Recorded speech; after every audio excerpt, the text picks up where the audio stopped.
and recognize myself for 5 minutes.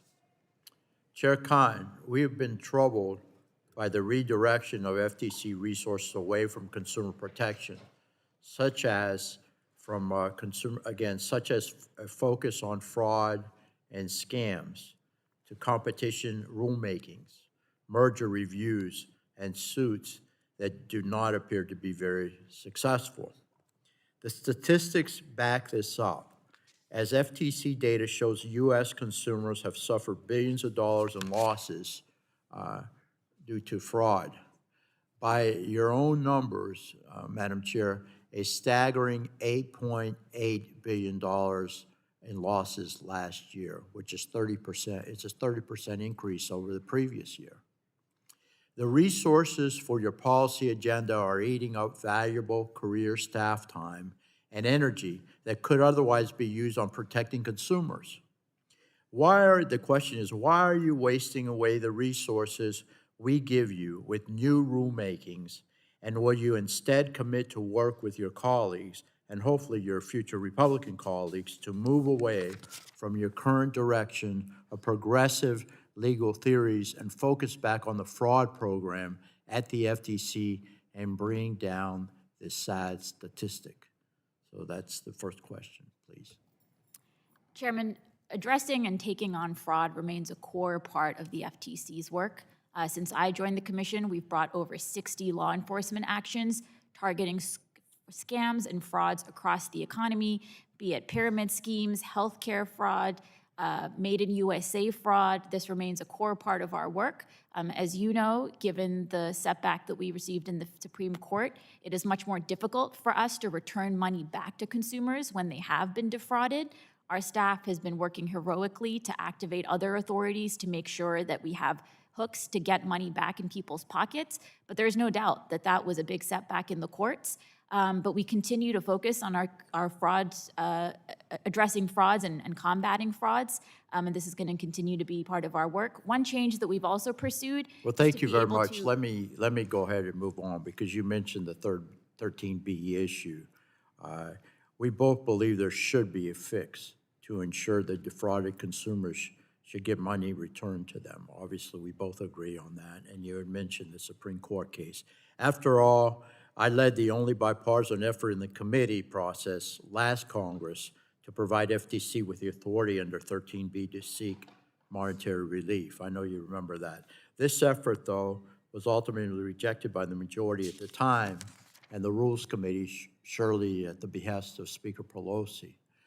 Based on how the agency has abused other existing statutory authorities, there's no doubt we must provide crystal clear guidelines on how the FTC pursues monetary relief in its consumer protection cases. That kind of clarity will go a long way in furthering the 13B dialogue. So the question is, will you commit to pursuing a sensible policy here that works in unison with standards of your other statutes and the history of cases previously chairs have pursued?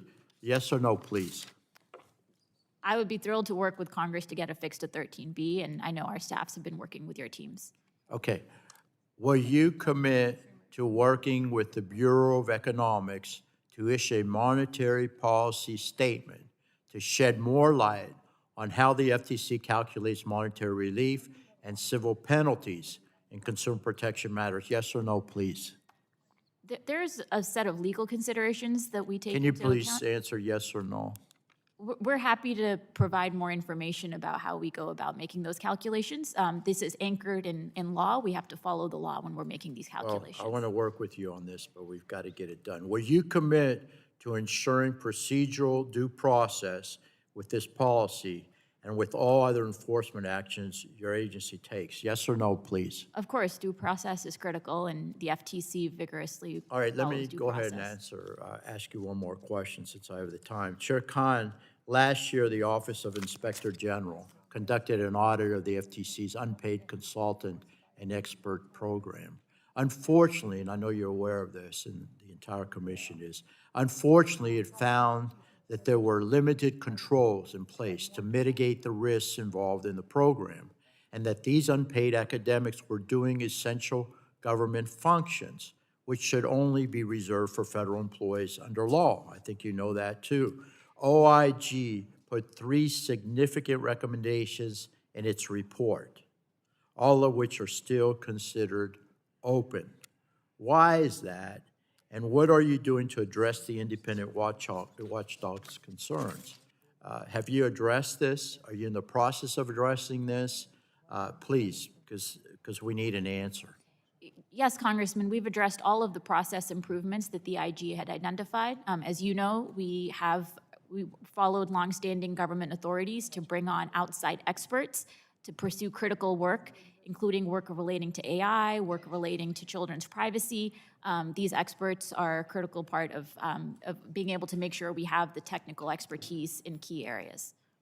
Well, I would like for you to, I'd like additional questioning with regard to that because, again, as you know, not being federal employees, they don't really have the right to do, I think they're overreaching. So we do need to address this issue even more, and I understand it's considered open. So let me go ahead and conclude. I'll yield back, and I'll recognize the ranking member.